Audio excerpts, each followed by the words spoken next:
Watching college softball on the SEC Network. It's a sold-out show here at the Rhodes House. A beautiful day in Tuscaloosa for round 2 between number 2 Alabama and number 8 Virginia Tech. And we welcome you to the booth alongside my partner, the All-American Kate Brooks. I'm Gray Robertson. Kira Goldstein will be along in just a moment. Kate, last night we expected a pitcher's duel, and boy, did we get it. 2 masterful performances from Montana Fouts and Keely Rochard. Absolutely. Both pitchers did such a great job of mixing up that up, down, and off speed and throwing the hitters off. And as you saw, it was a low-hitting game, low-scoring game, and they did their job on the mound. What a great matchup it was last night. 2 first-team All-Americans in the circle last night, and they pitched well. Let's check in with Kira to get more information on that. Yeah, guys, last night we saw a real pitcher's battle from these 2. Last year, they led the NCAA in strikeouts. Montana Fouts had 349. Keely Rochard right behind her at 348. And even though we are going to see 2 new pitchers in the circle today, I still think there's going to be a lot of excitement watching these 2 programs compete. Yeah, you see the strikeout leaders from last season, 1 and 2 pitched last night. And like we said, what a show in the circle from both hurlers. Rochard just allowed the 1 run, had 4 walks, but 11 strikeouts, Kate. Yeah, you really see Rochard put a lot of spin on that ball. She was throwing up, down, and just keeping the ball spinning and moving all night. Utilized her off speed as well, but Montana Fouts, no free passes given up and no runs allowed against the top 10 team at home. Absolutely, Montana was just attacking that zone the entire night, really moving the ball up and down with a high velocity. In our call this week, Patrick Murphy said to expect 2 pitchers duels. We'll see if we get the second one here today. Limley's going for Virginia Tech, and for Alabama, it's the talented junior Lexi Kilfoyle out of Land O'Lakes, Florida. Yeah, what you're really going to see with Kilfoyle today is a lot of spin. She throws mid to upper 60s, has a drop and a curve, and keeps the ball off speed as well. So she has a lot of parts to her pitching game that she's going to utilize today. An impressive start to the year for Kilfoyle. She got the complete game shutout win over Arizona on opening weekend. Much warmer today, chilly last night, but the sun is out for some afternoon softball between 2 top 10 teams. Kelsey Brown will lead off for the Hokies, and here we go. First pitch to short. Dowling has to hurry, not in time. Leadoff single for Virginia Tech. So Brown aboard. Here's who's behind her in the Hokie lineup. Fagan batting second. There's Jamie Bailey. Slaw getting the start. Morgan Override starting today in the 6th spot. She did not get an at-bat against Alabama last night. Hokies with 3 hits off Montana Fouts, but couldn't get a runner to second base. See if they can succeed in doing so here in the first inning of game 2.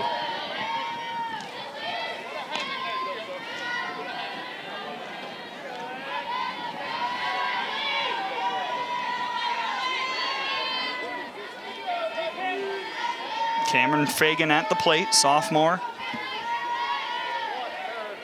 from DeMellon, Florida. Slap to short, another tough play, mishandled. 2 on, nobody out for Virginia Tech here in the top of the 1st. And that's exactly what you want to see with your top 2 hitters, making things happen, putting the ball on the ground. You can see that they're having success doing that right off the top of the game. We'll see how it's scored. I'm honestly not sure, even handled cleanly, if Dowling could have gotten Fagan at first. It is a single, so immediately 2 hits for the Hokies to start the game. What a chance for Jamie Bailey.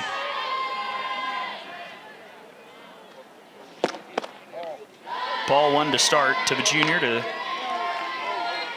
bat third here in this inning out of Scott Depot, West Virginia. 2nd team all-conference last year, 1st team in 2019. Last night was 0 for 3 with a couple strikeouts.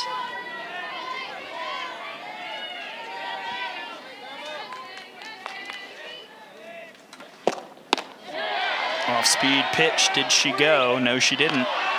2-0.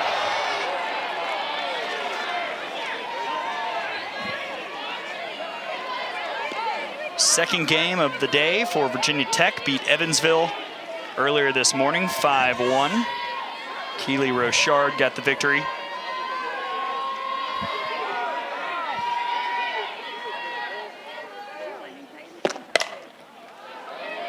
to center.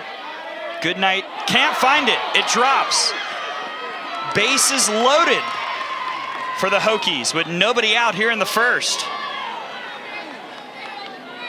Those pop-ups are so tough to field. You have to have your glove blocking the sun the entire way down and try and follow that ball all the way down to the ground to try and grab that. And that's just a tough hit to score there right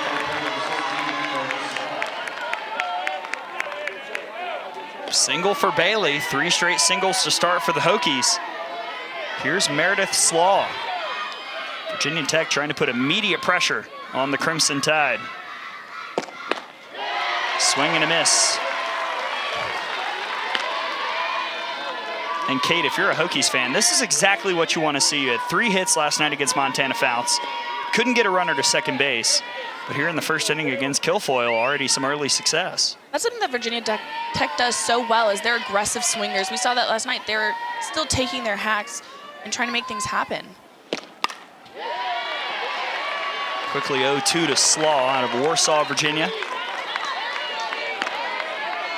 Slaw 0 for 2 on the weekend. Got a chance to pinch hit last night against the Crimson Tide, struck out.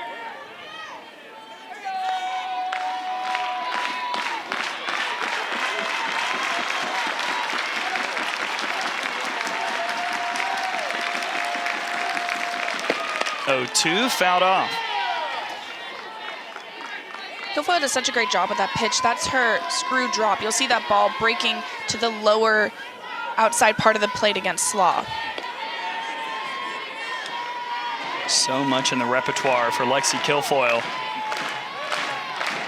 But didn't face a ton of pressure in the opener, at least on base pressure in the battle against Arizona. Some here. The 0-2 right to third, a chance for 2, got her! Brown is tagged out by Prangy, and a big-time double play for the Alabama defense.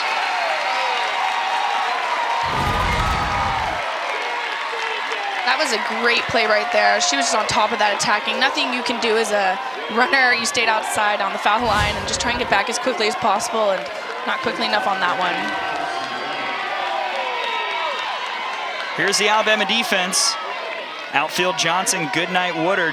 You've already seen Prangy over at third, Dowling at short, Bloodworth at second, Tao at first, and Shipman catching the balls and strikes from Kilfoyle. Kelsey Bennett fouls off the first pitch. Bennett, junior out of Buford, Georgia, ACC Freshman of the Year back in 2019, and her head coach Pete DeMoore said that he thinks Kelsey's swinging it just like she was that year. 1 for 9 here in the Bama Bash. Did have a hit against Fouts last night. Good speed in Fagan at second. Off speed, swing and a miss. That was a great pitch right there by Kilfoyle. I mean, you're 0-1, you're just trying to get another strike right back at her, and bringing that off speed just adds so much more to her pitching.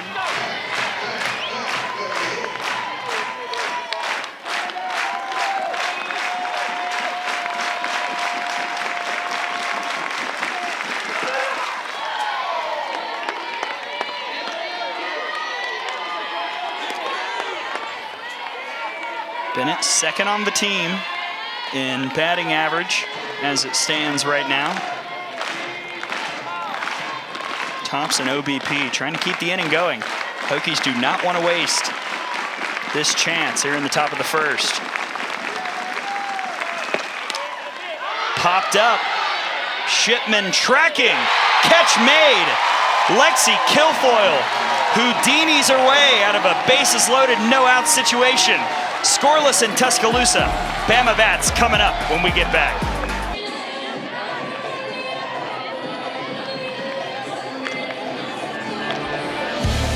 Well, I hope you're awake. High energy here at Rhodes. No score. Virginia Tech leaves them loaded with nobody out. Couldn't get anything across, and a double play helped the Alabama defense as we head to the bottom of the first. Emma Lemley, the freshman, getting the start for the Hokies, Kate. What you're going to see from Lemley is a little bit more speed versus Rochard, but she also has that rise, drop, and an effective changeup. She's upper 60s, low 70s, and we're going to see that speed in effect today. And facing an Alabama lineup that looks completely different from what we've seen for the most part to start this year. First pitch found back by Jenna Johnson.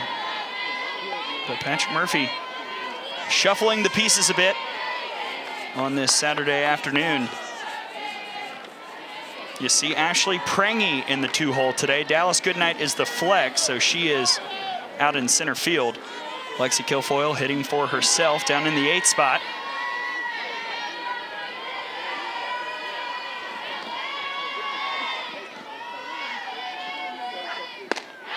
Big cut from the junior Johnson out of Franklin, Tennessee.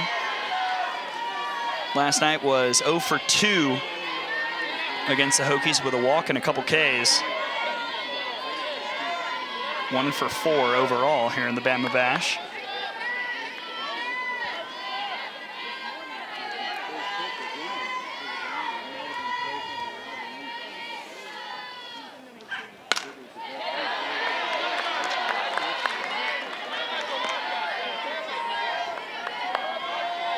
Just a beautiful day here in Tuscaloosa. Much warmer, not as much wind as we had on Friday, and the crowd has shown up. Brickyard absolutely packed. Sold out show here at the Rhodes House. You can definitely feel the energy out here today. It's a beautiful day in Tuscaloosa.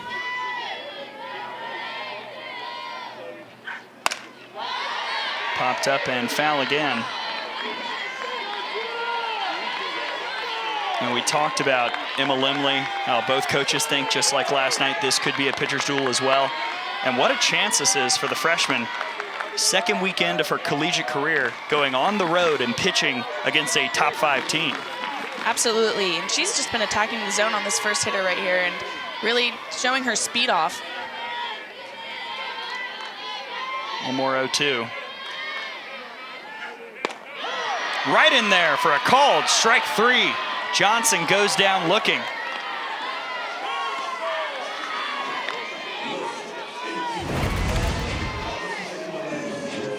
Beautiful outside fastball right there from Lemley to get that strikeout. So now Ashley Prangy, she has batted in the bottom third of the order in every game thus far, but in the 2 spot against Virginia Tech. She just had that big double play in the top of the first. It was her work at the hot corner, making the catch and getting the tag.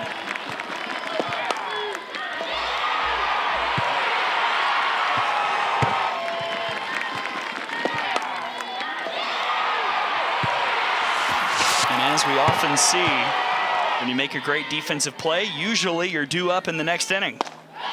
Quickly down 0-2.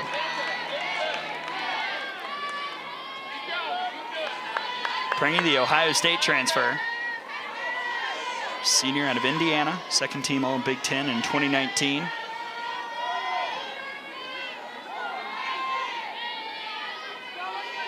Team leader in batting average entering this game. Chases that one. Another strikeout for Lemley, 2 gone. Yeah, you definitely see Lemley's heat really coming through right now and have that upspin just back right under it on that. You can see it break super high up in the zone with that rise ball.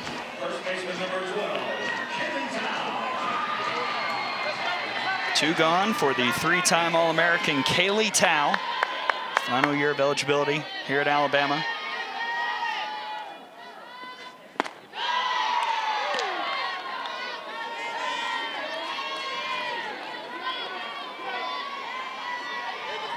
Madisonville, Kentucky native. Preseason All-SEC this year. Has struggled a bit to start the season. 0 for 3 in the Bama Bash. Hitting 154 in the 2022 campaign. Chases there, 0-2. As Lemley gets ahead, you're going to see that up pitch a lot more, I think, throughout the rest of the game. So far, yet to see a ball thrown from Emma Lemley.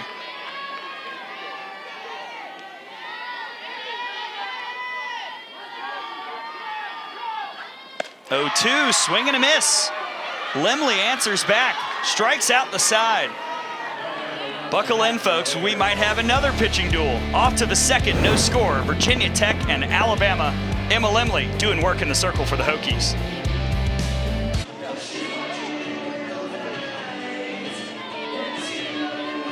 No score through 1 here at Rhodes.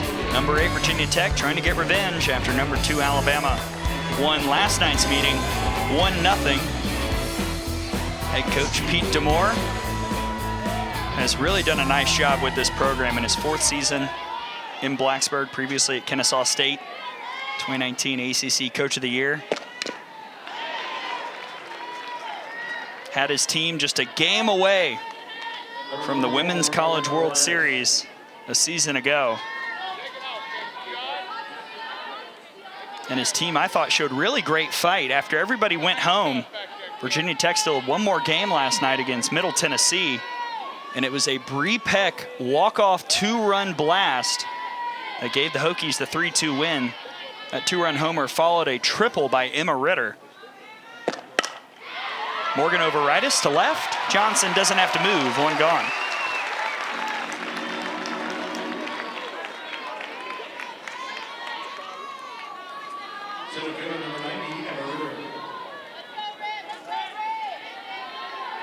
Speaking of Emma Ritter, here she is. Sophomore out of Perryville, Maryland.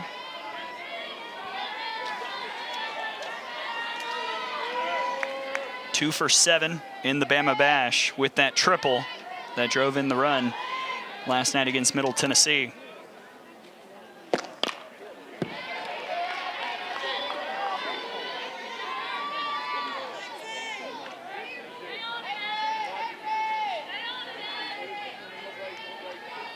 But early, Kate, we have seen Virginia Tech continue the aggressiveness we thought we would see coming into this game. Absolutely. I mean, Kilfoyle is really attacking the zone, and Virginia Tech knows that they're not going to give up a ton of walks, and they're going to attack that zone on the mound, so might as well attack it with their swings at the plate, give them an opportunity to put some bat on ball and get some runners on.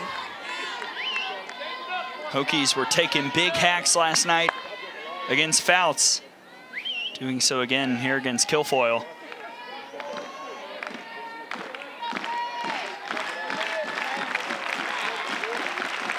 Here's the 0-2. Ritter stays alive.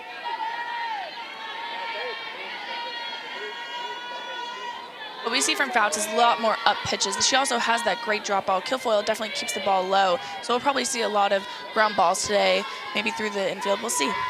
Yeah, Patrick Murphy also mentioned there's a little bit of rise that Kilfoyle's been working on to try and change the eye level. Of course, has that dastardly changeup. As you see, just right there. Great, you called it. Sometimes we get one right.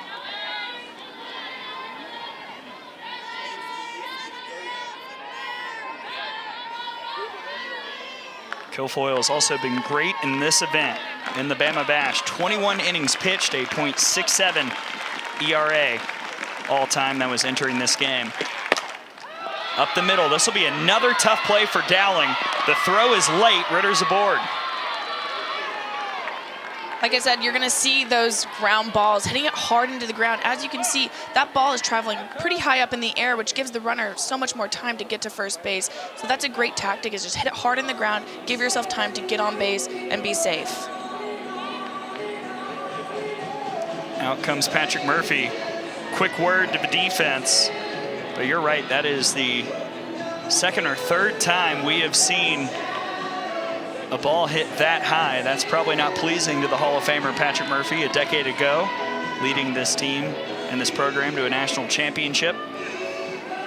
22 straight NCAA tournament appearances, the only team to be in every single round of super regionals that has ever existed. Currently sitting with that #2 ranking right now as Alexa Milius steps in. 0-1 to the junior from Thomaston, Connecticut. Milius 0 for 2 in the Bama Bash. 1 for 8 on the season. Does have a triple and 2 RBIs.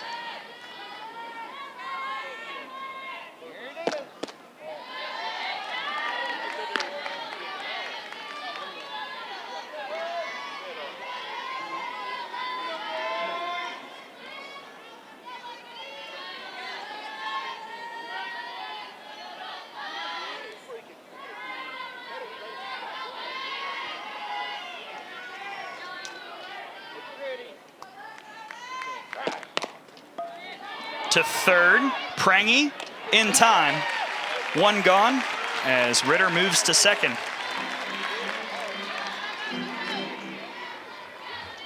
That's exactly what you want to do when you have a runner on first. You want to move your runner over any way possible. Although that might not have been intended, she did her job, got a runner in scoring position, and now Lauder's able to hopefully move her runner to third, if not score her. And I beg your pardon, 2 outs. Overitis flew out to start the inning.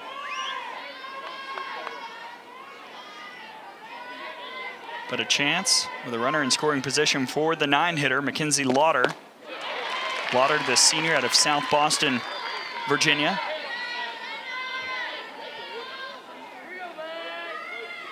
Virginia Tech so far today 1 for 3 with runners in scoring position. They were 0 for 0 last night against Montana Fouts.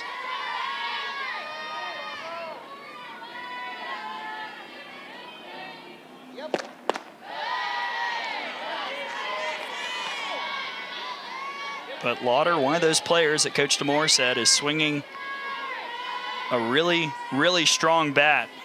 Struggled a bit in 2021, hit 195, but that average at 267 here this year.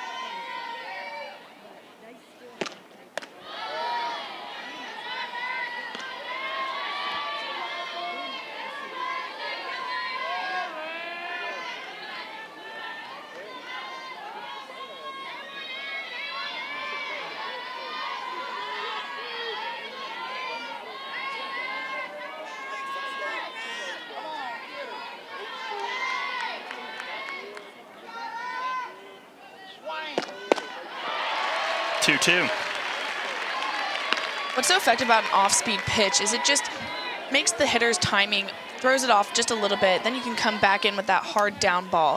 And that's exactly what she did. She set herself up to come in with that last pitch.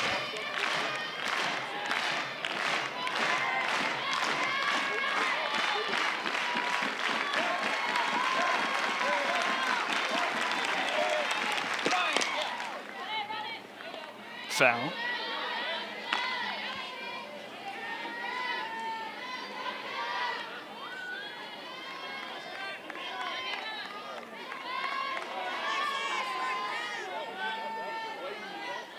This Hokies team picked third in the ACC preseason poll.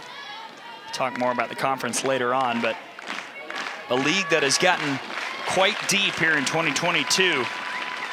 Virginia Tech trying to make the ACC proud with a big performance on the road. That won't help. Kilfoyle's first K of the day. And she gets out of the jam once again. Virginia Tech leaves a runner in scoring position for the second inning in a row. And Alabama.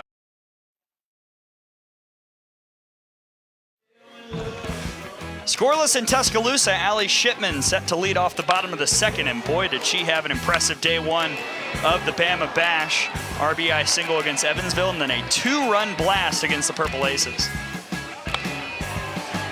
What Shipman does so well is she just puts bat on ball and hits that ball hard and makes things happen, as you can see from her performance last night.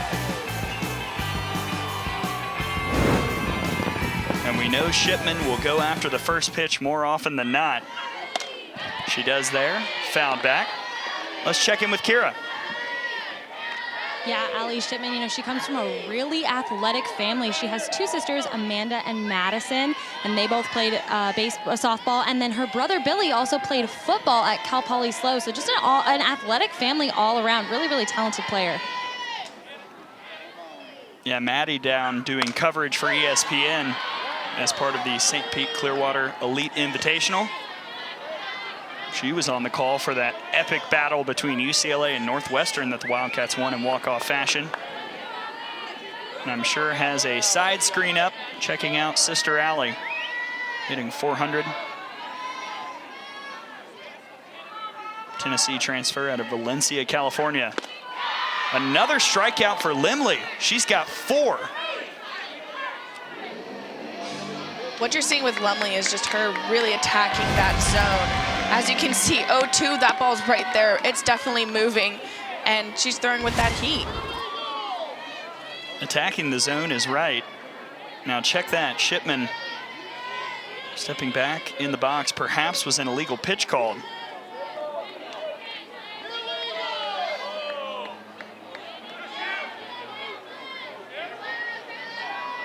I believe so, yes. An illegal pitch was called. So that's the first ball from Limley. Shipman stays alive, 1-2 count. Shipman ripped to left center, all the way to the wall. Allie Shipman makes the most of her second chance. Leadoff double for the Crimson Tide.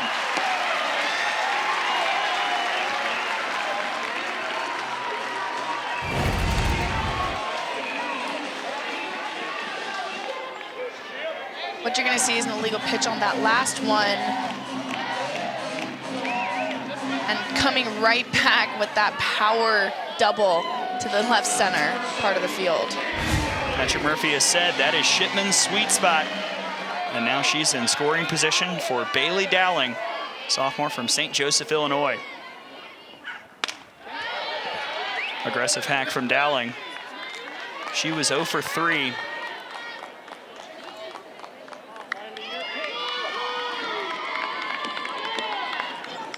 Run scored last night with a couple Ks.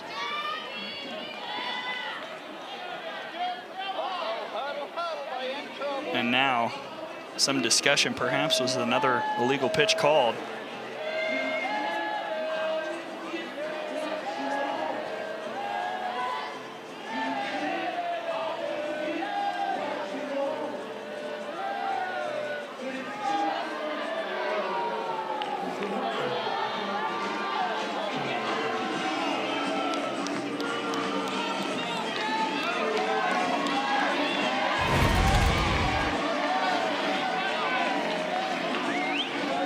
Yeah, you can see right there as her foot comes off the dirt, and that is an illegal pitch. Your foot needs to maintain contact with the dirt the entirety of your pitch until the ball is released from your hand. So a 1-0 count to Dowling, but quickly 1-1. So 2 illegal pitches called on Emma Limley here in the second inning. Those are the only 2 balls that she has thrown. Everything else has been a strike.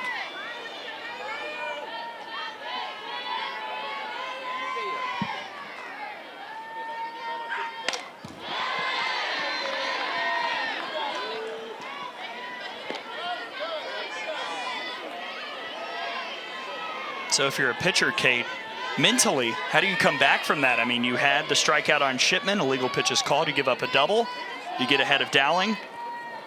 Absolutely. Illegal pitch is called, and you're still ahead now, but it's 2 in the same inning. It's something that you just can't worry about when you're in the circle. You got to just throw your game, throw your pitches, and just keep working in the circle. If you focus on that, then your pitches aren't going to work. So her job right now is just to focus on her. I'm sure that's what her coach is telling her, players are telling her, just do you. What you're doing works, trust it.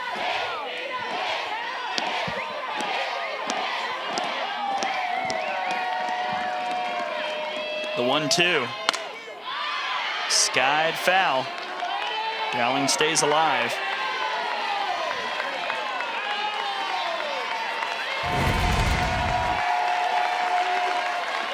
You can see there, just getting a little bit of air during the middle of her pitch. Right there, you can see it as she hops up a little bit. Something she's going to definitely be working on throughout the entirety of the season to try and make sure, you know, she stops that. As a freshman, she has time to really work on that and fix it.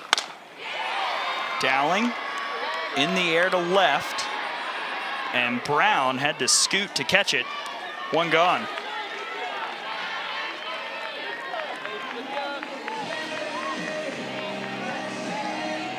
That brings up Abby Dorr. She was critical in the Alabama 1-0 win last night. She had the RBI that drove in Bailey Dowling. Junior out of Eugene, Oregon. 308, her average this year.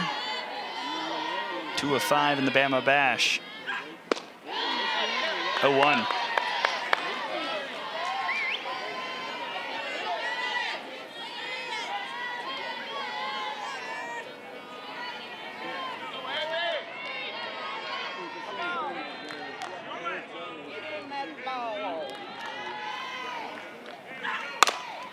Chop to short. Shipman has to hurry, and she's safe. Bennett tried to make the tag, and now the umpiring crew will chat.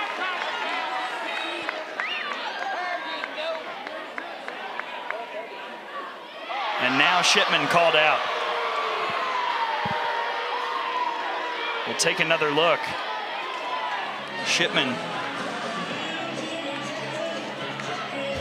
kind of playing chicken with Bennett. Bennett supplied the tag. What a heads-up play right there by Bennett, getting that lead runner out. Tough play at first, so that's really her only option right there, was to get the out at second. Here's Megan Bloodworth. So Dorr at first, 2 gone. Something you'll see with Alabama's offensive game plan right now is they're taking a bunch of swings on that first pitch. Lumley's throwing a lot of first pitch strikes, and they're attacking that pitch. Just trying to be aggressive.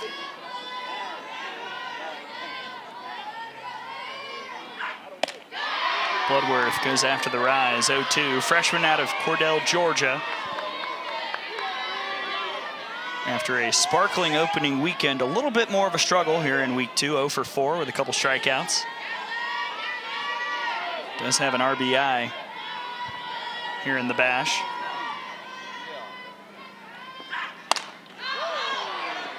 Skied foul.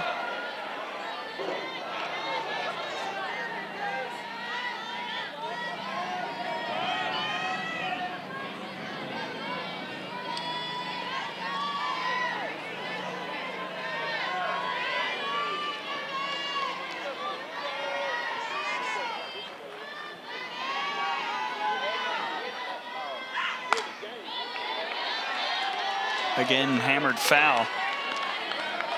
Even 0-2, Lumley's still staying pretty close to the zone. As a hitter, you notice that stuff, and you're like, okay, I'm going to attack that pitch. You know it's going to be somewhere near the zone. Gives you a little more confidence to swing with 0-2. We've seen Alabama go after Limley's rise a bunch here in the first 2 innings. Popped up. Out of play.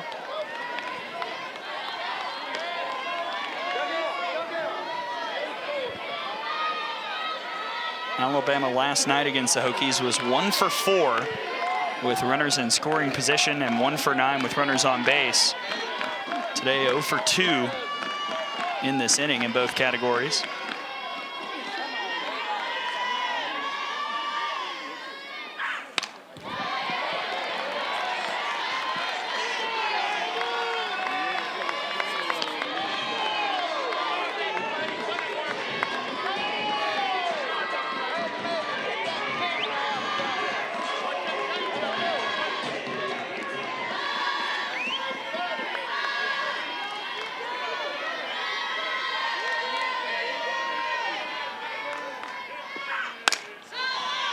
Lifted foul again.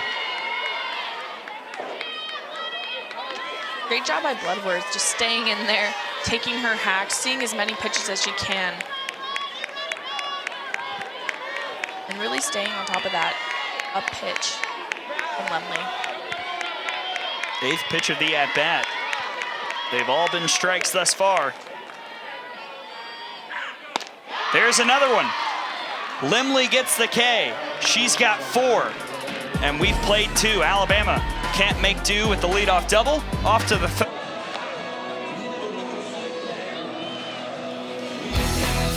Well, great softball here in Tuscaloosa, but yesterday a lot of action at the St. Pete Clearwater Elite Invitational. Oklahoma State beat up on Michigan. Washington run-ruled Tennessee on the way to a 2-0 day.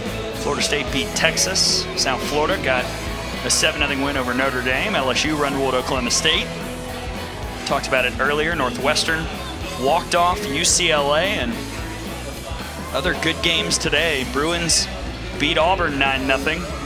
And Notre Dame, in a back-and-forth battle against LSU, took it 8-6. And I'm sure that pleases my partner, Kate Brooks, a former member of the Fighting Irish. Once an Irish, always an Irish over here.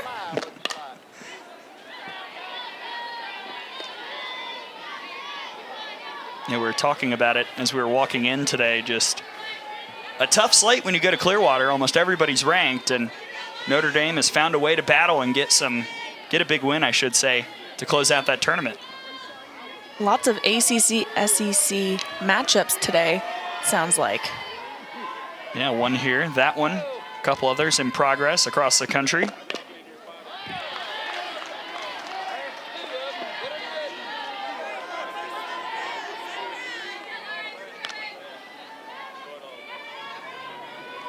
These two leagues, so close geographically. The SEC has long been, for the last 7-8 years, one of, if not the deepest conferences in college softball. We've seen a couple times now in the last 4 or 5 years every team in the conference make the NCAA tournament. As Brown swings and misses, Kilfoyle's second strikeout. What you're going to see from Kilfoyle right there is that off-speed pitch, low and away. It's such a tough pitch to hit from a hitter, especially when they're slapping and moving towards the ball. It's pretty hard to pick that up. Just does a great job by Kilfoyle on that.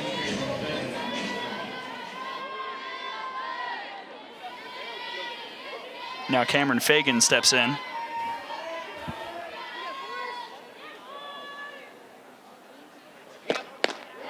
Fagan singled back in the first, but to complete our conversation, Kate, you know, the ACC is so deep this year. You've got Duke, who won the tournament last season, Clemson, the regular season champs, Florida State back in the top 10 once again. They lost in the Champ Series last year. Virginia Tech with one of the best pitchers in the country in Rochard.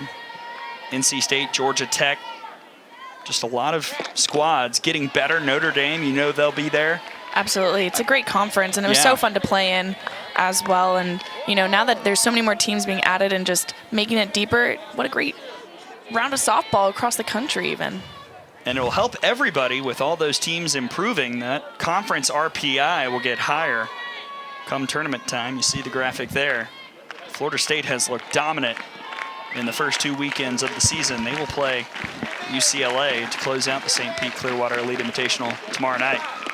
0-2, swing and a miss. They'll say actually foul tipped into the glove. Either way, it's a strikeout, third for Kilfoyle. Kilfoyle does a great job staying low and away on that last hitter.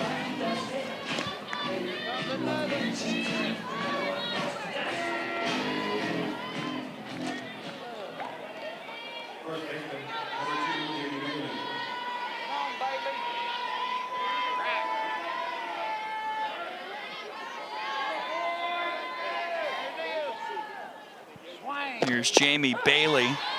Bailey singled back in the first.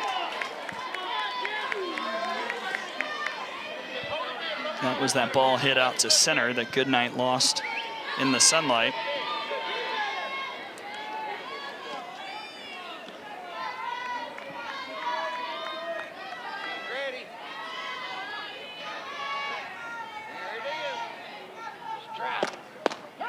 Beautiful pitch, 0-2. What you're noticing from the Virginia Tech hitters is their placement in the box. You can see that they're in the back of the box, and that's due to Kilfoyle's speed. She's still mid to upper 60s, throwing hard, maybe not as hard as Fouts, but still mid to upper 60s. Great job. And, you know, with that spin, you either have to choose get in front of the box or in the back of the box to see the ball longer, and they're choosing back of the box just to give them a little bit more time to recognize the spin and pick it up a little bit more. Here's the 0-2. Bailey fouls that one back. 4 hits in the ball game for Virginia Tech. 3 singles to start off the first inning, equal to the amount of hits they had last night in the 1-0 loss to the Crimson Tide.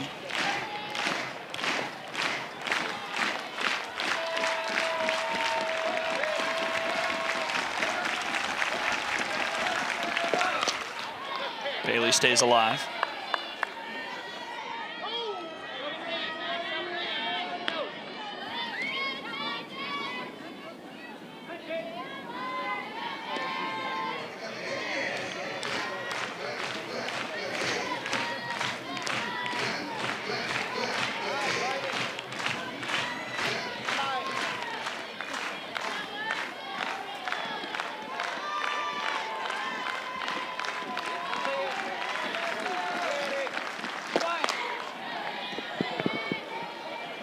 Bailey doing a nice job in this at-bat, making Kilfoyle have to work.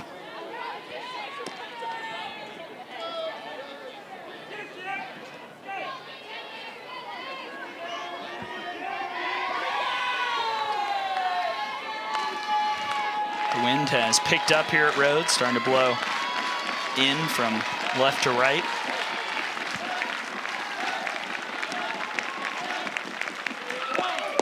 Swing and a miss. Fooled her on the changeup. Kilfoyle gets another one. Pete Demore, we'll chat with him when we return. Score.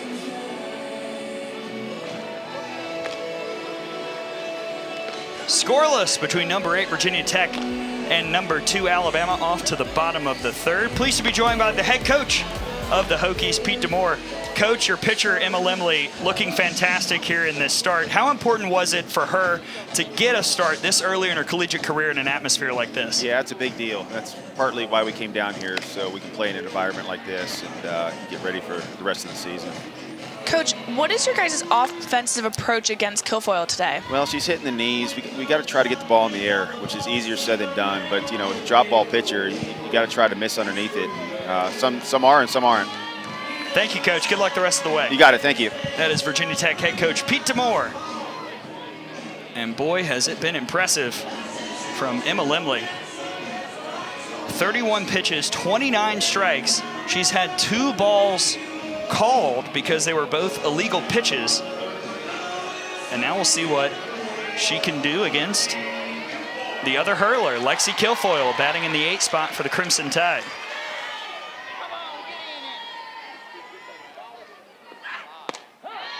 First pitch strike. It was a moment similar to this out in Tucson when Lexi Kilfoyle hit a bomb out to left. 0-0 ball game. It was a pitcher's duel up to that point. Kilfoyle led off the inning, the bottom of the third, with a solo blast, but quickly down 0-2 here.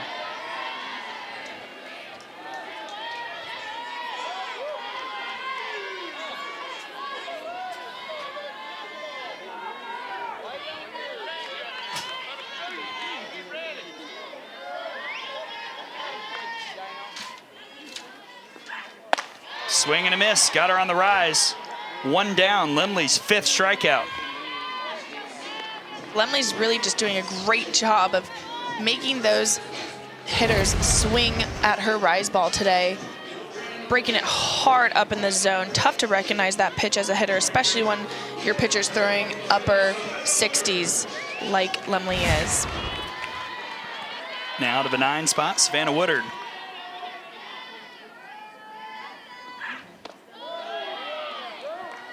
And there is a true ball thrown by Lemley, the first that was not an illegal pitch. Woodard, the junior out of Warrior, Alabama, 2 for 5 here in the Bama Bash.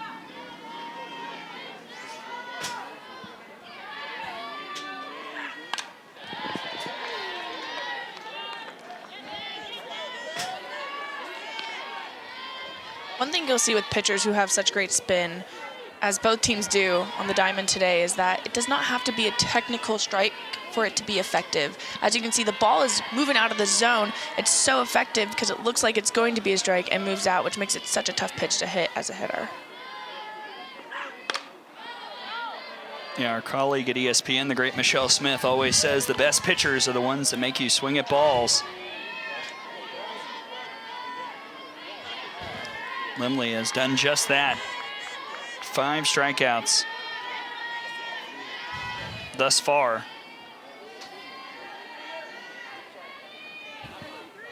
1-2 to Woodard. Chopped out to left, and coming in is Brown for out number 2. So Kate, you were just talking about spin. What do you mean by that? Absolutely. With the rise ball spin, the goal is to get your hand under the ball, spin it straight up to defy gravity, and get that pitch moving up through the zone. You want to start it low and have it break right as the hitter's about to hit it. And that's what you're seeing tonight on the diamond, today, I shall say. And we've seen Lemley, as you say, defy gravity with that rise ball. Absolutely. She did so against Johnson back in the first, struck her out looking.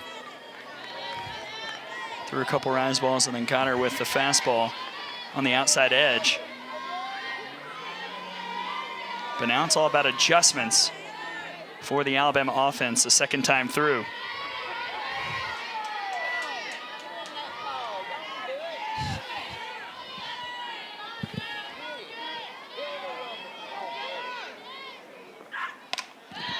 Quickly 0-2.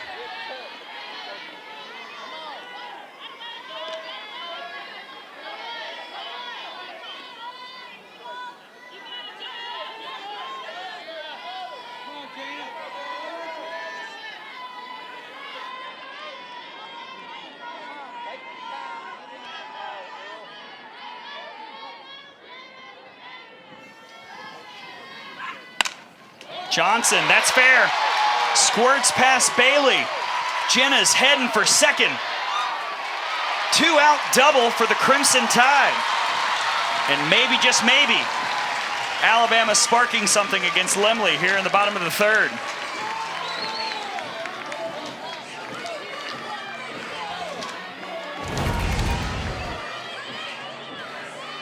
Again, we said the success at bats is to hit the ball hard on the ground. Gets through the infield right there on that. Great job by Johnson.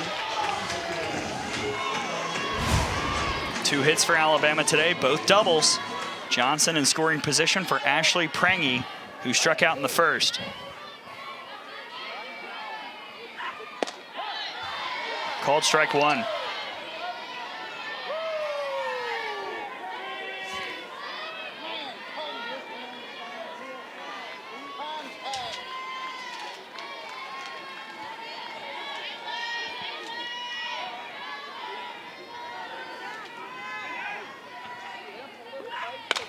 Prangy right to second.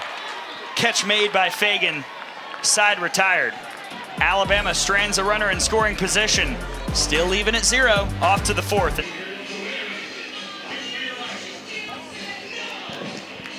Another pitcher's duel here at Rhodes Stadium. Virginia Tech and Alabama tied at 0. Off to the 4th. Pleased to be joined by the Alabama head coach, Patrick Murphy. Coach, what further adjustments do you want to see from your offense against Lemley as this game continues? I just want to say thank you to every fan here first. It's the second day of the season, and it's our first sellout, so it's unbelievable the people that support softball in this area. So it just makes all of us smile. It's incredible. We need to be shorter to the ball like Jenna was, and so is Ashley Prangy that inning. Thank you, Coach. All right, thanks a lot. It's Alabama head coach Patrick Murphy, and he's right. Raucous house here at Rhodes. Brickyard absolutely packed. First sellout of the season on the second home day of the year. And the fans have seen a good one thus far, 0-0. Alabama and Virginia Tech.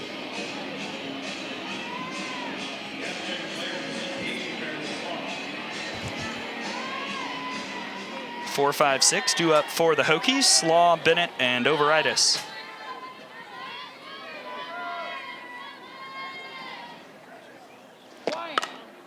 First pitch out to left. Johnson on the run makes the catch. 1 away.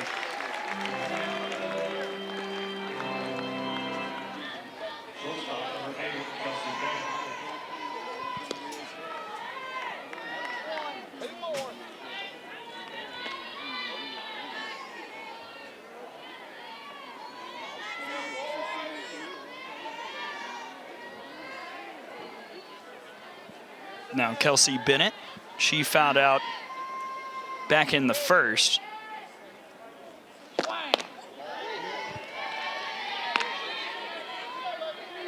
Lexi Kilfoyle got in some trouble in the first inning. Virginia Tech loaded the bases with nobody out, but since then, Kate, she has been pretty sharp against these Hokies. Absolutely, and it's not always about the strikeout. It's about giving your defense an opportunity to make plays, which is what she did with that first out this inning so far.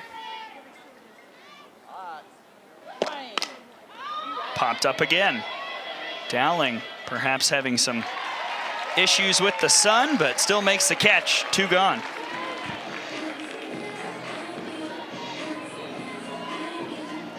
As a pitcher, that's all you can ask for is, get the ball in the air, give your defense some time to make some great plays. It offers you less pitches pitched, keeps the pitch count down, and makes the game a little bit more fun for everyone all around.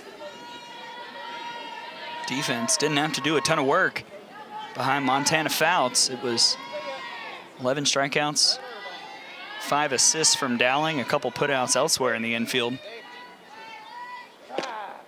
Today, a little more action for the Alabama D as first pitch comes in low to Morgan Overitis. Overitis 0 for 1, flew out in the second. Michigan transfer out of Canton, Michigan.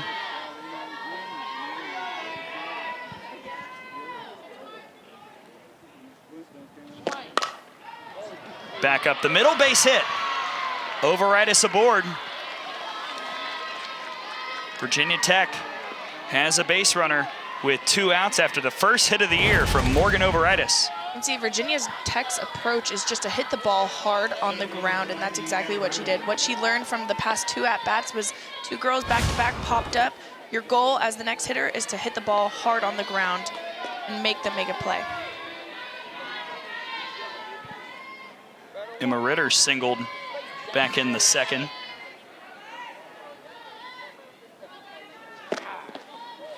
In the dirt, Overitis will take second.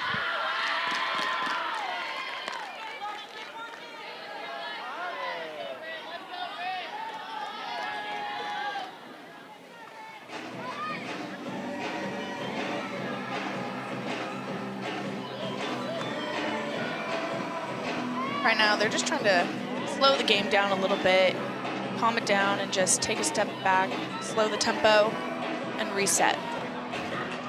And we'll see a pinch runner as well for the Hokies. Emma Yates coming out. Pete Demore recognizes the situation. Runner in scoring position. As we saw last night from Patrick Murphy, I'd assume Coach Demore is the same way. If there's a base hit here, he will send Yates. No questions asked.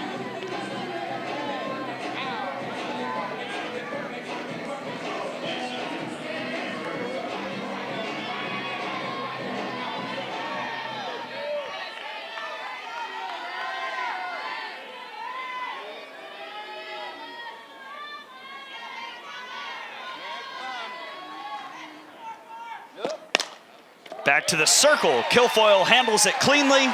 Side retired. Another runner stranded in scoring position by the Hokies.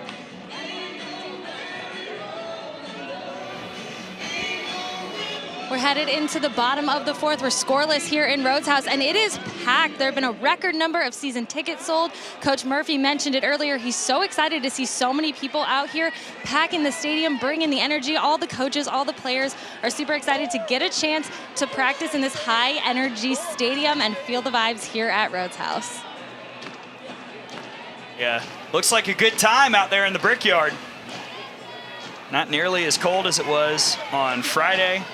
Folks have packed this place out, a sellout at Rhodes Stadium on the second day of the Easton Bama Bash. February sellouts, I could get used to this in college softball. Kaylee Tao, first pitch, all the way to the wall. Tao on her horse, another double for the Crimson Tide.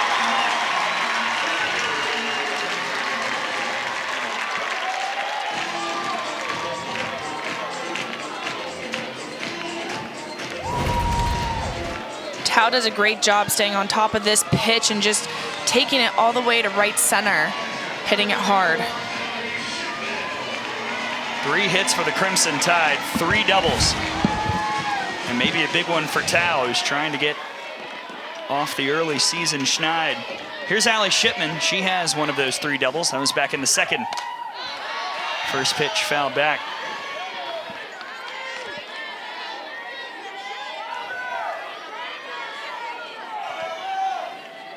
Alabama 0 for 3 today with runners in scoring position.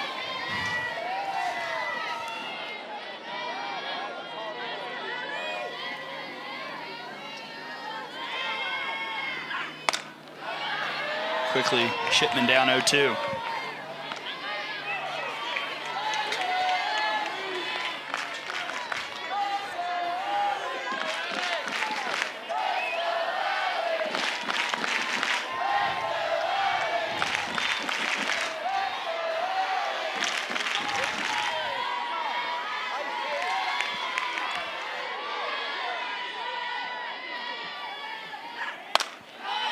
sky high from Shipman. Millie is tracking, one away.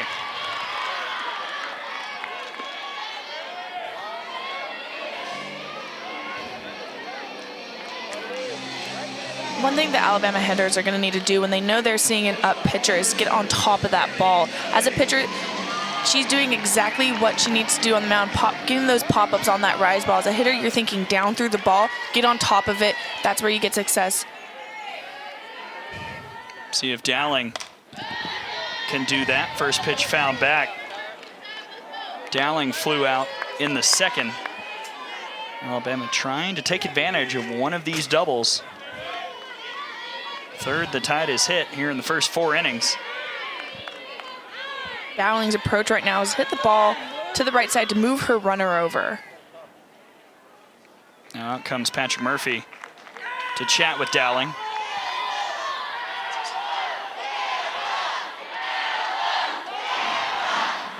Gives us a chance to let you know about a few defensive changes for the Hokies. Brown is still in left, but Darby Troll now patrolling center field. Emma Ritter has moved from center to right.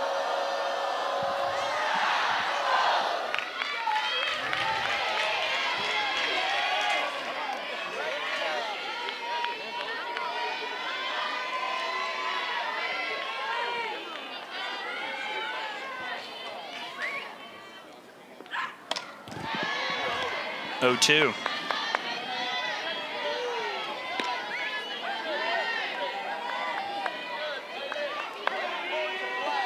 The ratio still incredible for Emma Lemley. 49 pitches, 46 strikes, 3 balls, and 2 of them were illegal pitches. She's doing such a great job of keeping that ball in the zone and out of the zone and making those hitters swing at her pitches. She fields her position there.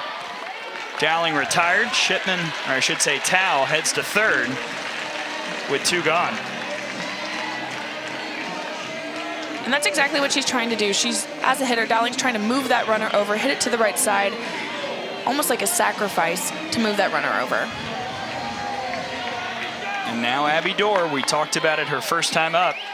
She had the RBI last night against Virginia Tech, scoring the lone run of the ball game.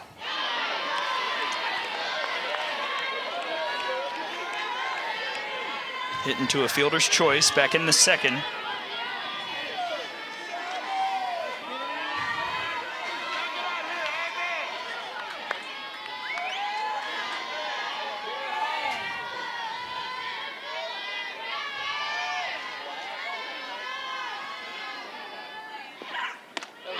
Oh, 2.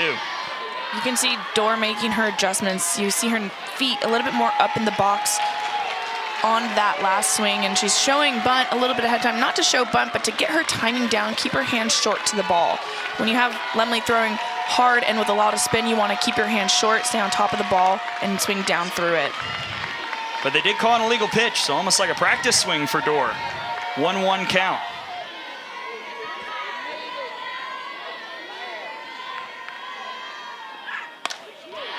Foul back.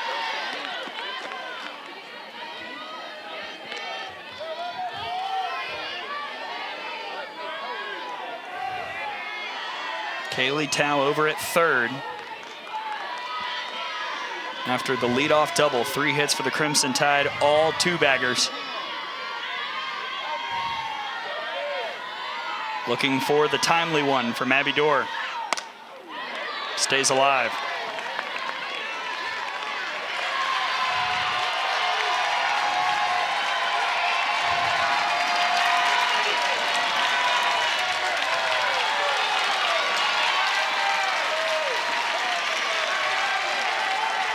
Coming in, Patrick Murphy said he expected a Super Regionals-like atmosphere. This moment has a bit of that energy. The 1-2. Again, foul.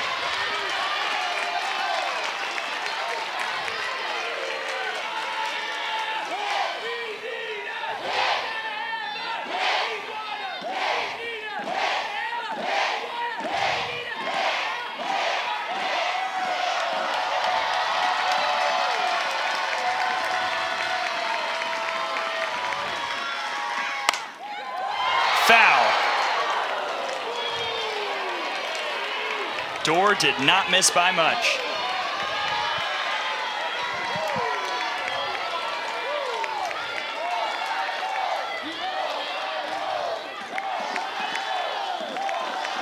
And out comes Pete Demore to chat with Limley. 1-2 count. Crowd really getting into it here at Rhodes. What's the conversation in the circle like right now, Kate? Right now, he's just telling Limley to trust her stuff, trust her pitches, make it work. There's 2 outs. All you need is 1 more out.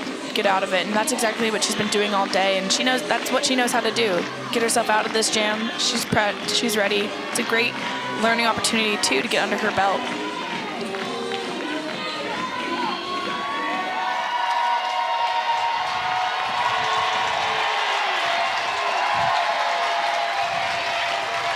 One more 1-2 upcoming with Tao at third, Abby Dorr at the plate.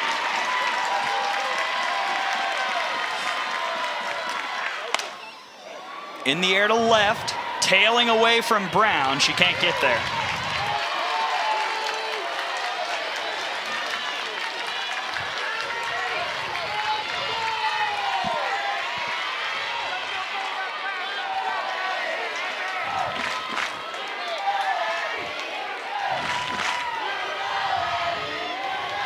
This is the 8th pitch in this battle between Limley and Dorr.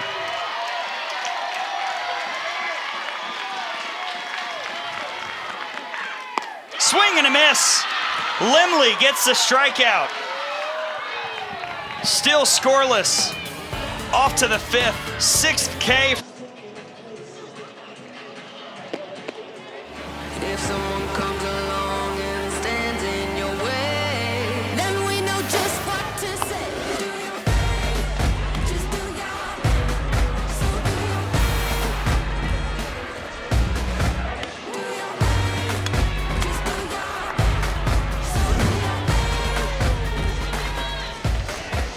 Big time game on Sunday night, 7 p.m. Eastern, 6 Central on ESPN now between the UCLA Bruins and the Florida State Seminoles to cap off the St. Pete Clearwater Elite Invitational. Our friends Beth Mowens, Amanda Scarborough, and Michelle Smith will be on the call. Hope they're watching this one. What a battle. Top 5, no score, Virginia Tech and Alabama. Emma Limley just got out of the jam with a clutch strikeout of Abby Dorr with a runner on third.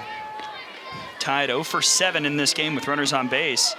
Virginia Tech, though, has had chances as well, but neither team able to come up with that clutch hit thus far, Kate. Not yet, as each team's saying. Great game of softball, great pitching all around. I feel like we've turned back the clock this weekend. Definitely, I love seeing the aggressive swings too. It just only makes them better every time.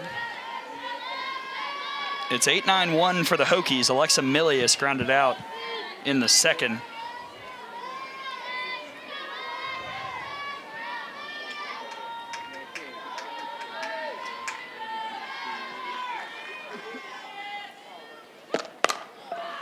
That's pass short. Out to left. Leadoff single for Virginia Tech here in the 5th.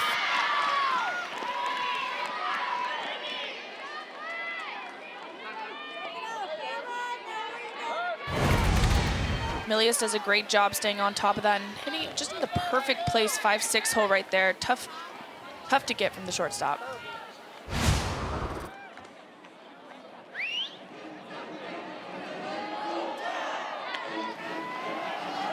Out comes Addie Green to run for Milius.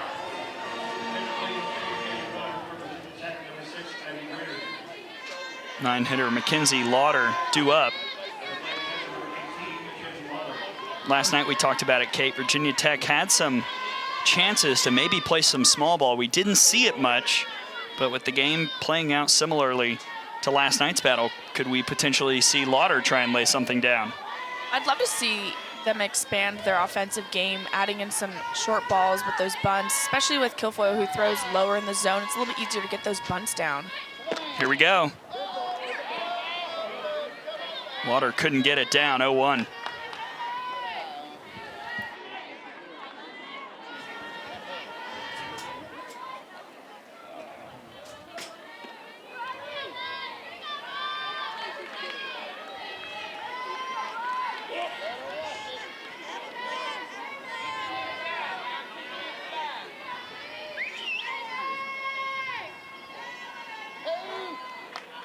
Time called. Shipman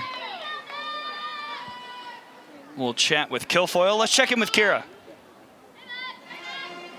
Coach DeMoore told us that every time they travel, it is someone's job to get the team excited, make the team laugh, bring the high energy and the joy on the bus. So Addie Green was that person as they traveled here to Tuscaloosa. She decided to make a joke video where she put the coaches' faces on Singers in the Girls Just Want to Have Fun music video. It went over really well and helped the team get excited and stay loose. Thank you, Kira. Yeah, Girls Just Want to Have Fun video. Right now, Hokies just want to score runs. Lauder was not trying to bunt there, and the pitch just missed, 1-1.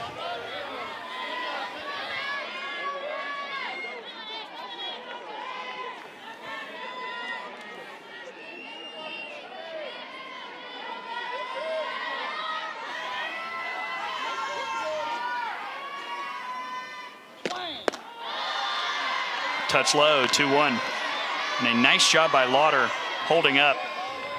As well as Kilfoyle, that's a great spot on an off-speed pitch. You want to keep it low, slow. You want to get them on their toes. You can see Lauder a little bit on her toes on that one, and then she's probably going to come back with a little bit more heat on this next pitch.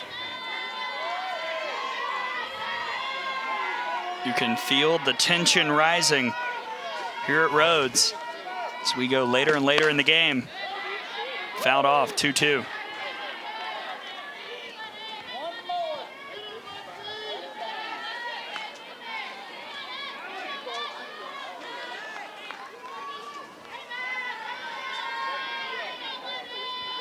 As we talked about earlier, Hokies have already played a game today. It was a 5-1 win over Evansville.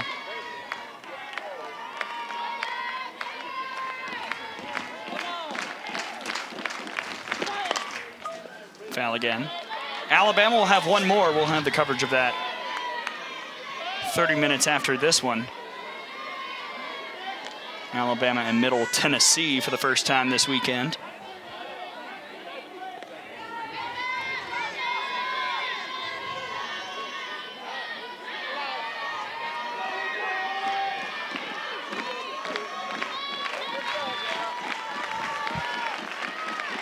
Shift on for the Crimson Tide. 2-2.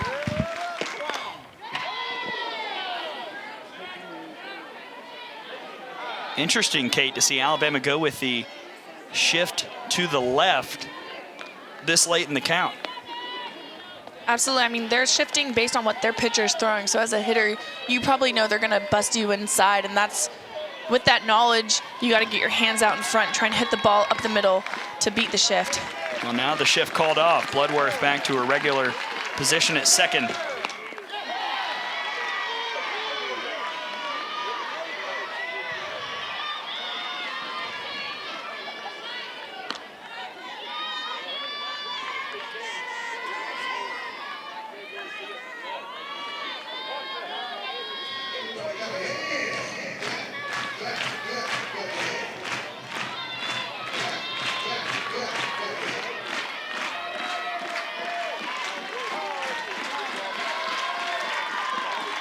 Two from Kilfoyle.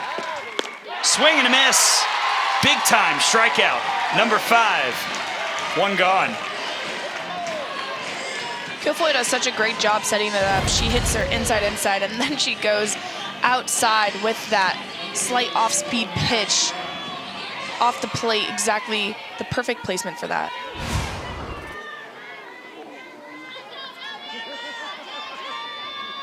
And maybe biggest of all for the Alabama defense, Green never had a chance to move past first as the lineup turns over. Back to the top with Kelsey Brown. Called strike one. Brown is 1 for 2, singled back in the first, struck out in the third.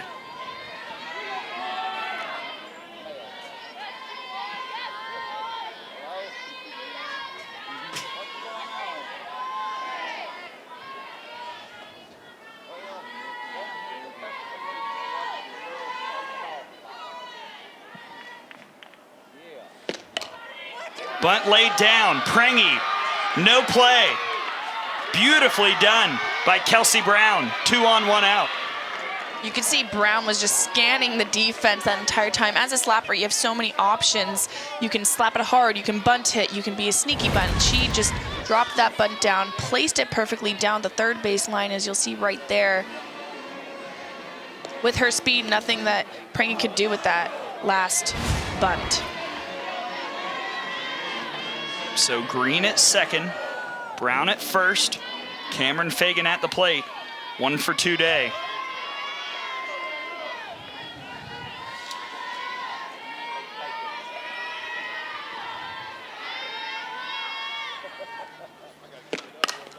Back up the middle, base hit. Green being sent, the throw from center. Got her at home. What a delivery from Dallas Goodnight. And Shipman makes the tag for out number 2.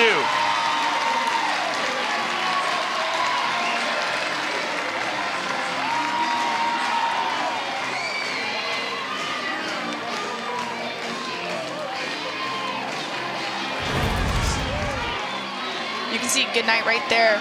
Perfect throw, one hop, a little bit to the first base side. Gives herself enough time, though, for Shipman to make that tag at home. You can see Green hesitate just a little bit as she rounds third base. That's the difference. In softball, you can't hesitate when you're running. There's Bailey to third. Prangy makes the play. Kilfoyle gets out of it again. The Alabama defense backs her up.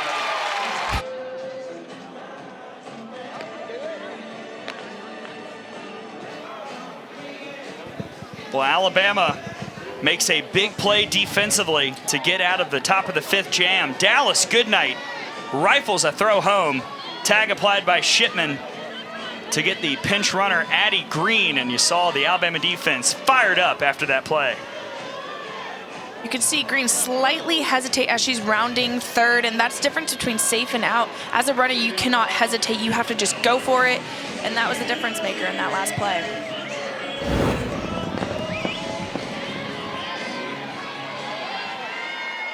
So now can the Alabama offense get something going?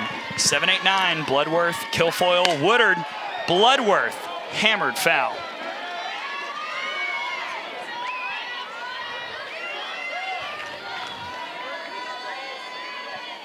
Megan Bloodworth, a long at-bat that ended with a strikeout back in the 2nd.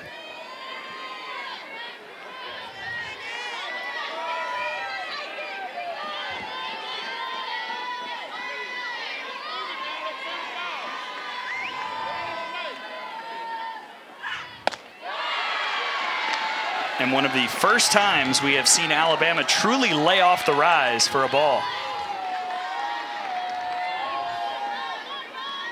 Just the 5th one thrown by Lemley. The 2nd true ball, 3 of them were on illegal pitches. Foul again. By showing the pitcher you're laying off her rise ball, it forces her to bring the ball a little bit lower in the zone, and that's a great adjustment on Alabama's side. If they can continue to lay off that high pitch, it forces Lumley to bring the ball down more in the zone and gives them a better opportunity to hit a better pitch.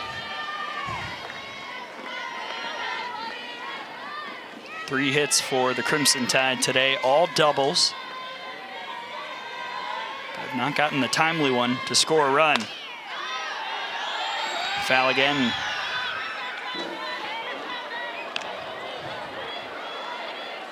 How awesome is it though, Kate?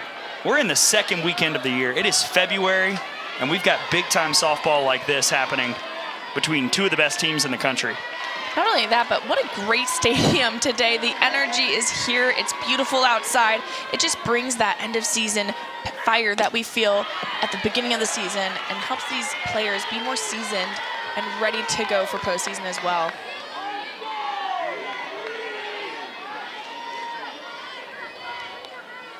So many folks here at the sold-out Rhodes House. They've had a lot of things defensively to cheer about. Looking to get excited about something on the offensive side. 1-2 from Lemley. Well hit, but curving foul. Brown on the run. Can't get there.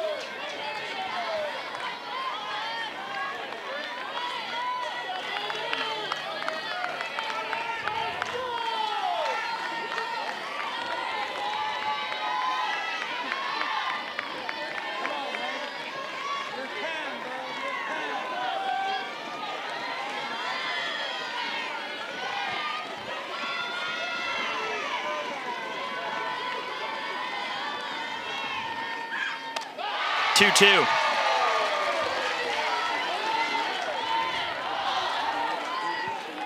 Definitely see the Alabama offense making that adjustment. The first 4 innings, they were swinging at that. Now they're forcing her to bring it down, especially 1 and 2. Lemley does a great job with that pitch. 1 and 2, you want to get the ball a little bit out of the zone, make it something snackable that they want to hit. I like that word, snackable. That was not quite snackable. Full count, the first full count from Emma Lemley. It's interesting to see what Lemley's going to do next. What pitch is she going to go to, you know? With her high stuff, let's see what she brings next. We have not seen Lemley mix speeds that much, hasn't had to. Not with the rise ball. That's been working as well as it has today.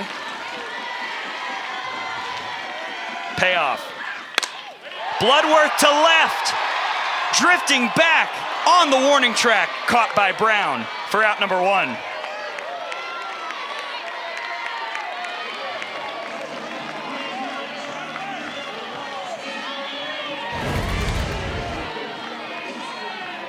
You can see Lemley nose out of her hand. That ball was a little close to the zone and so pumped, and that's just giving her the fire, her teammate making that play to head into this next at-bat and attack the zone right here. Trying to do so against Lexi Kilfoyle, the opposing pitcher. First pitch ball, Kilfoyle struck out back in the 3rd.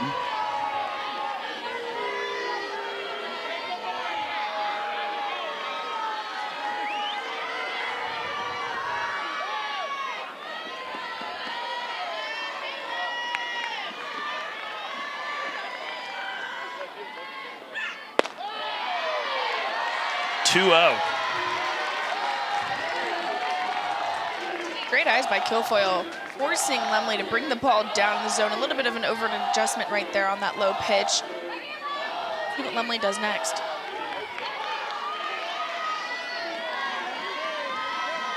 This is pitch 70 from Lemley.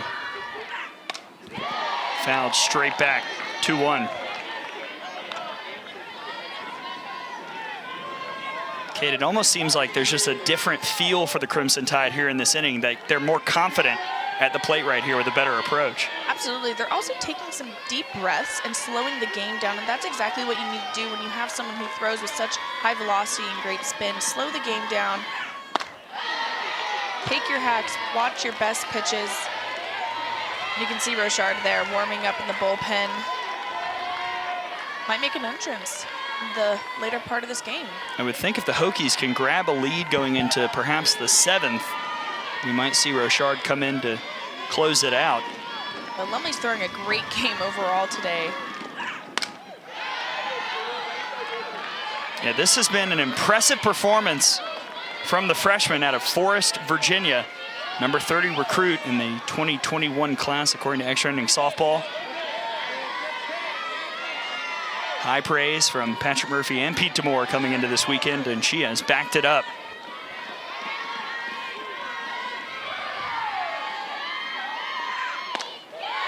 Full count. You can see Lemley starting to bring her rise ball down a bit. That was a little bit of a lower rise, trying to make, you know, Kilfoyle swing at it, swing and miss, and it was unsuccessful in that. Kilfoyle does a great job of watching that pitch go. If it starts high, it's going to stay high, and that's what Alabama hitters are thinking. Swing and a miss. Got her on the rise. 7th strikeout from the freshman.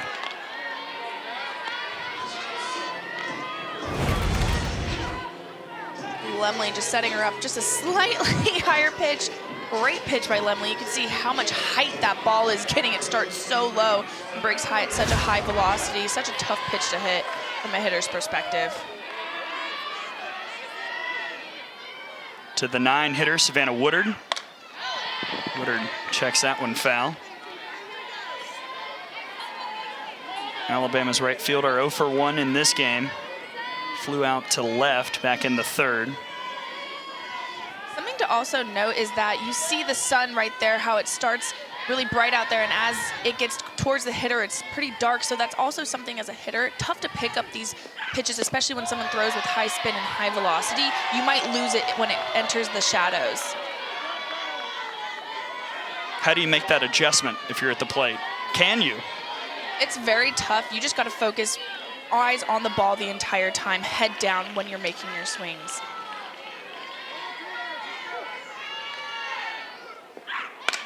Woodard back to the circle. Limley misplays it. An error on the Virginia Tech pitcher. Puts a runner on for the Crimson Tide here in the bottom of the 5th.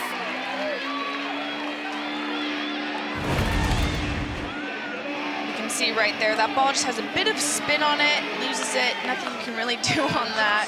It's better to hold on to the ball when you know the runner's already there versus force a throw. E1, first error of the ball game for either side. And back to the top of the order with Jenna Johnson. Skied foul. Johnson struck out looking in the first, had that double in the third, down the right field line. And another scenario most likely with Woodard's speed on first. If you've got something in the gap, Patrick Murphy is probably sending the runner home.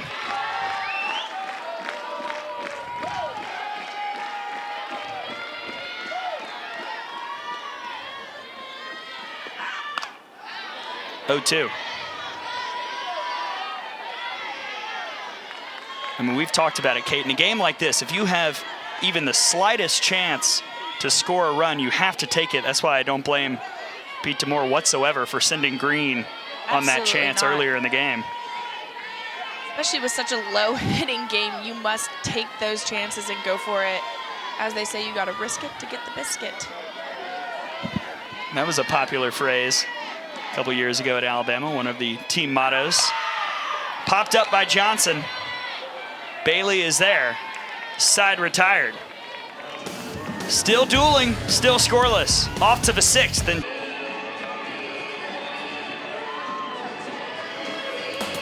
well, in a sport that surprises us so much, we've gotten exactly what we expected the last 2 days between Virginia Tech and Alabama. Last night, a 1-0 pitcher's duel between the Hokies and Tide that Alabama won. Today, same thing, no score, and a duel in the circle between Lexi Kilfoyle and Emma Limley. That just shows the depth of both teams' pitching rosters. Both number 2s are out here battling it out, making things happen, and just throwing both great games overall. Darby Troll will lead off the inning. 4, 5, 6 due up for Virginia Tech. Troll, the grad from Fort Mill, South Carolina.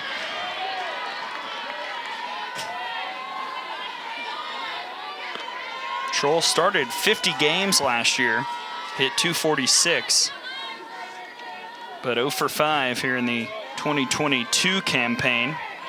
0 for 2 in the Bama Bash. Saw her come in a couple innings ago to play center field.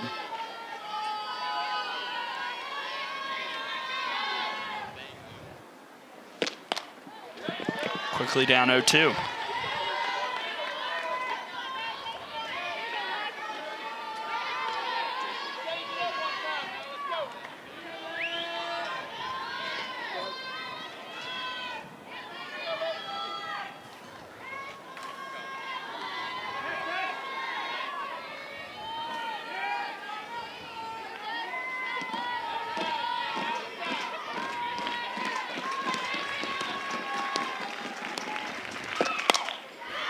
Popped out to center, that'll drop.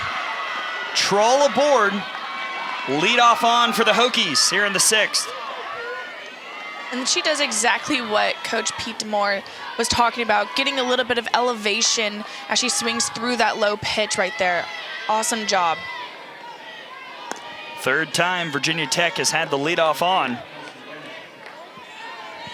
And now Kelsey Bennett, who is 0 for 2, fouled out in the first, pop out in the 4th.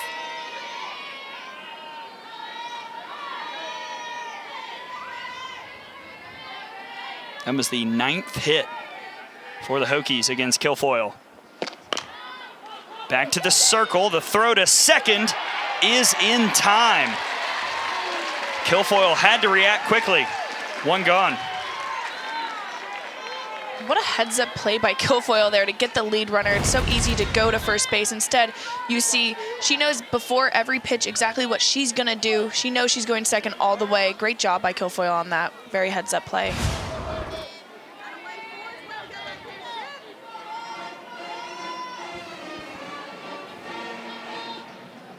Pete Demore with the lineup card out. Looks like Morgan Overitis will be checking back in to hit in the 6th spot. Also a pinch runner coming in for Virginia Tech.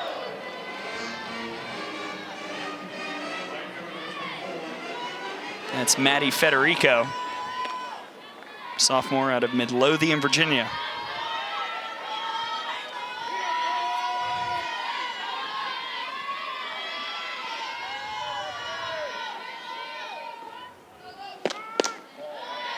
Ball 1 to Overitis. Fly out in the 2nd, singled back in the 4th. One thing you'll see from Kilfoyle is she has that armband on, and that is where all of her pitchers are. You can see she looks into the dugout.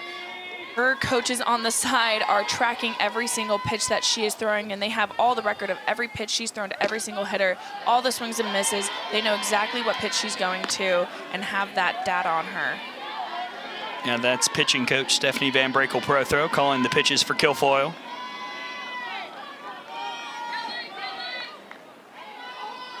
There she is, checking the chart. With an assist from Montana Fouts. 3-0.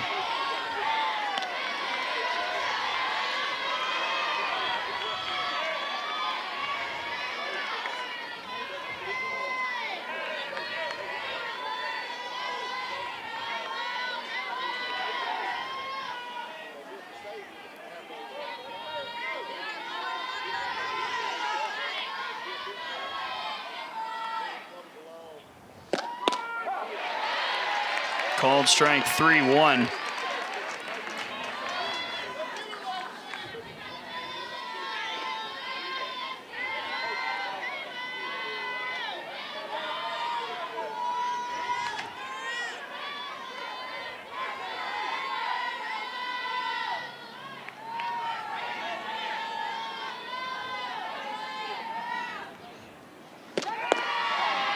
That missed. Just the 4th walk surrendered by Alabama pitching this year. 2 on, 1 out.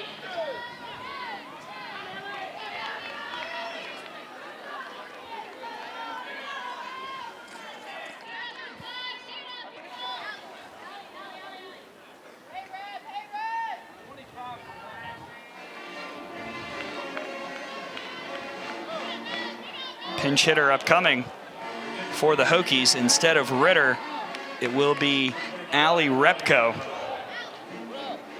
Graduate from Broadway, Virginia. Transfer from Elon, where she was first team All-CAA last year. And what a moment. Virginia Tech 2 of 7 with runners in scoring position, but yet to put a run up on the board.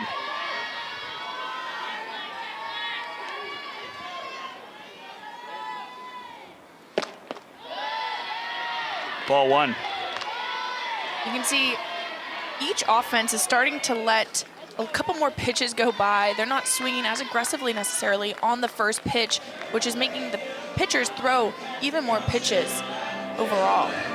And there's Alex Salter in the bullpen. Stephanie Van Brakel Prothro out to chat with Kilfoyle. What Right a ball now, game this has been. Absolutely. They're probably going over the scouting report against Repko and recognizing what she hits and what she doesn't, maybe attack her with a little bit more knowledge on what she likes to hit, and hopefully not throw it there. Repko 0 for 7 with an RBI here in the Bama Bash. We saw her get the start last night against Fouts, was 0 for 3 with a couple strikeouts, but if you're Virginia Tech, you've had so many chances here in this game. You've got to be thinking all hands on deck here in this top of the 6th moment with 2 on and 1 out. Absolutely, especially with less than 2 outs. As a hitter, your approach changes. Every single out that happens, your approach needs to change out to out. Right now, Repco's thinking, you know, I want to hit it to the right side, give my player a chance at second to get to third base and get even more in scoring position, hopefully get both runners in scoring position and alter the dynamic of the game in this inning right now.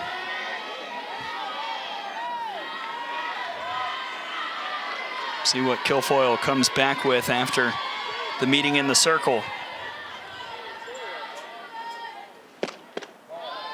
2-0.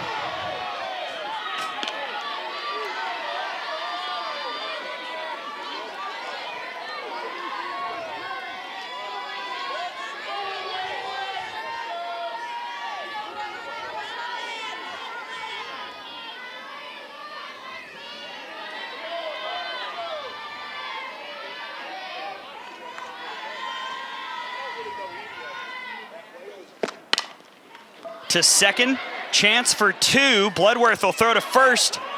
And now a rundown. Dowling makes the tag. And again, the Alabama defense gets out of it. Virginia Tech misses another chance. Still scoreless.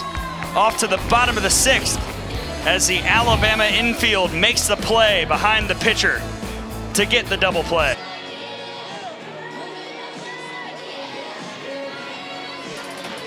Well, congratulations if you're here at Rhodes. You're seeing a good one. No score. Alabama, Virginia Tech off to the bottom of the 6th.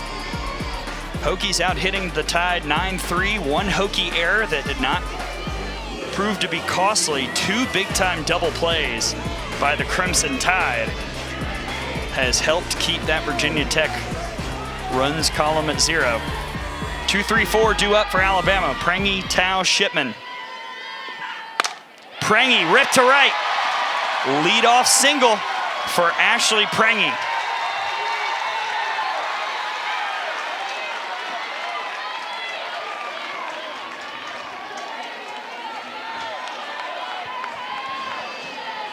And Kate, I'm not sure if you caught it, but as Kaylee Tao got into position for this at-bat,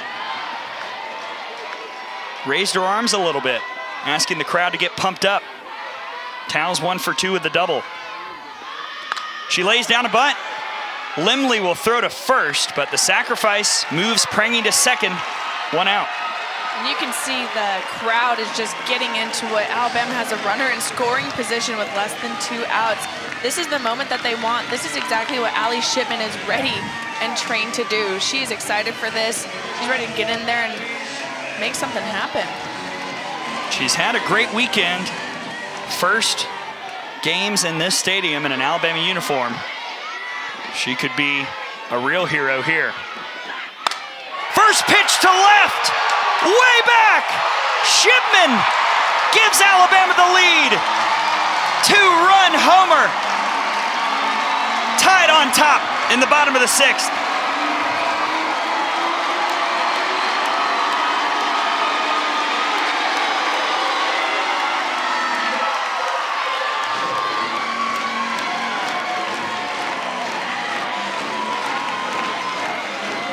Shipman does such a great job on that first pitch.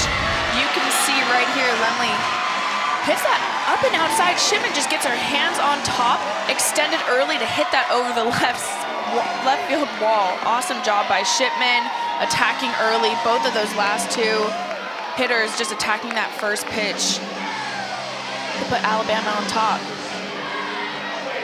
We've seen it all weekend. We've seen it all year. Allie Shipman swinging at the first pitch. Certainly paid off there. Dowling does the same. Fagan to first, 2 away.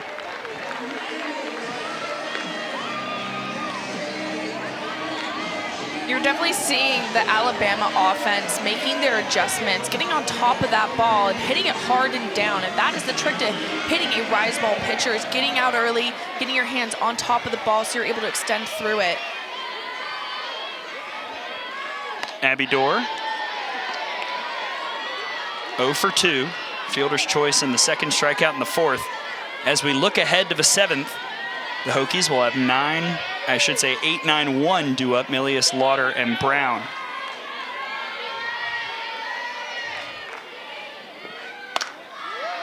Oh, 2.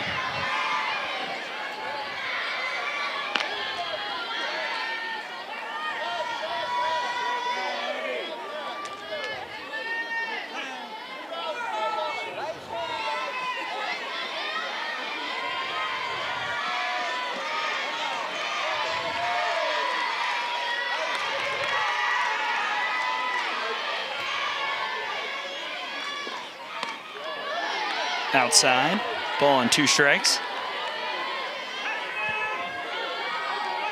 What a moment. Super regional feel.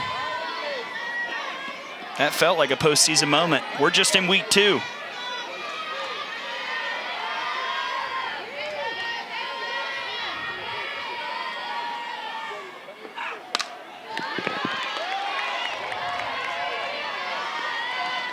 And also amazing too, Kate. Look at the wind right now. Shipman hit it straight into that wind and still had the carry.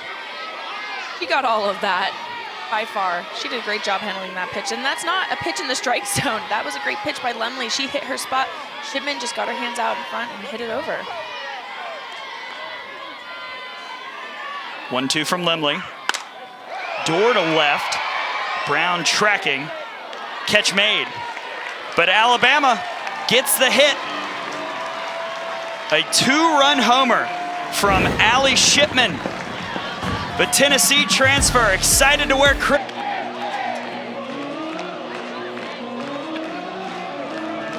Score is 2-0 Alabama here at Rhodes House going into the top of the 7th. Allie Shipman with the huge home run. That is her 3rd home run in an Alabama uniform. She had one against Southern Utah and then one huge one yesterday, her 2nd one at home. Looks like she really knows what she's doing on those first pitches, taking big swings, and it really paid off for her here today.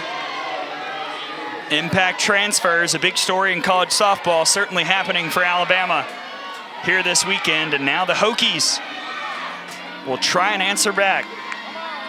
Last chance in the top of the 7th against Lexi Kilfoyle. 8-9-1 due up. Milius could be tough. Goodnight is there, 1 gone.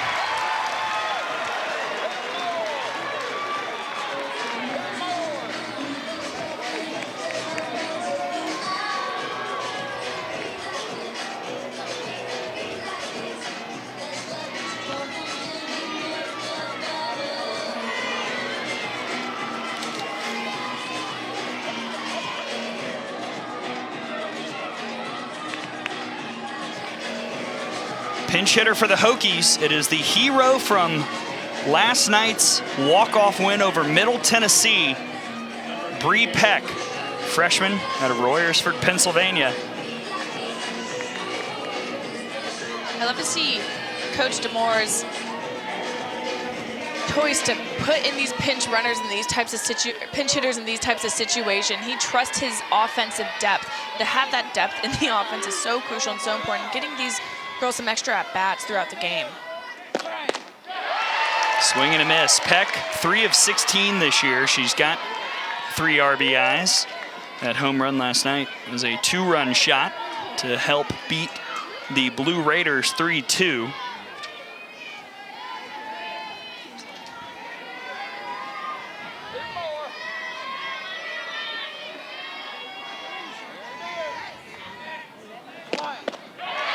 Oh, 2.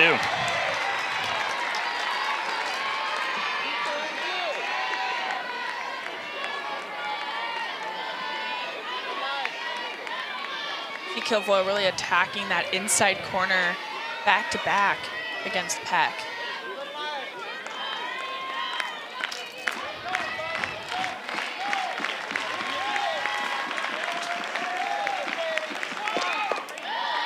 Peck holds off.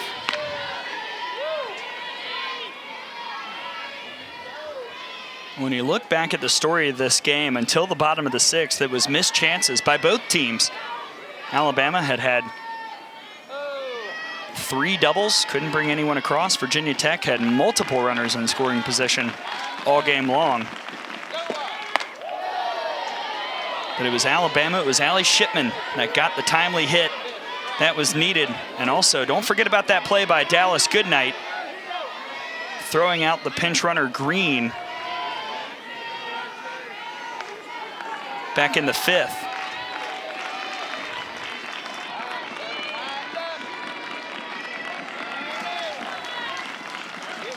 Two. Strikeout from Kilfoyle. That's number 6. 2 gone. Kilfoyle does such a great job on that low and inside drop ball. You can see in her at bat, she went inside, gets 2 strikes, goes outside a couple times, comes back to that inside pitch to get the strike 3. Great job with Kilfoyle and that pitch calling. Last chance for the Hokies. There's Kelsey Brown. She'll try and keep the game going. She's had a good day. Couple singles and a strikeout in between. First pitch foul.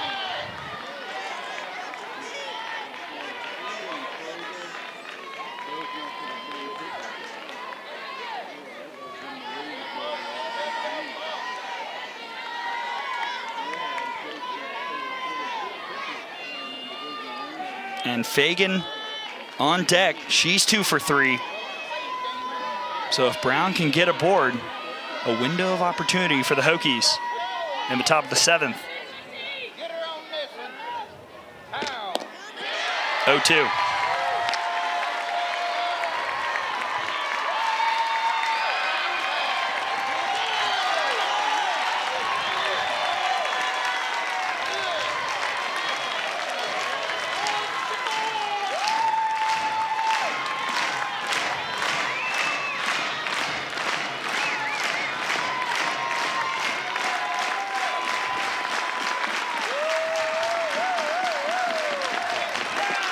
Swing and a miss.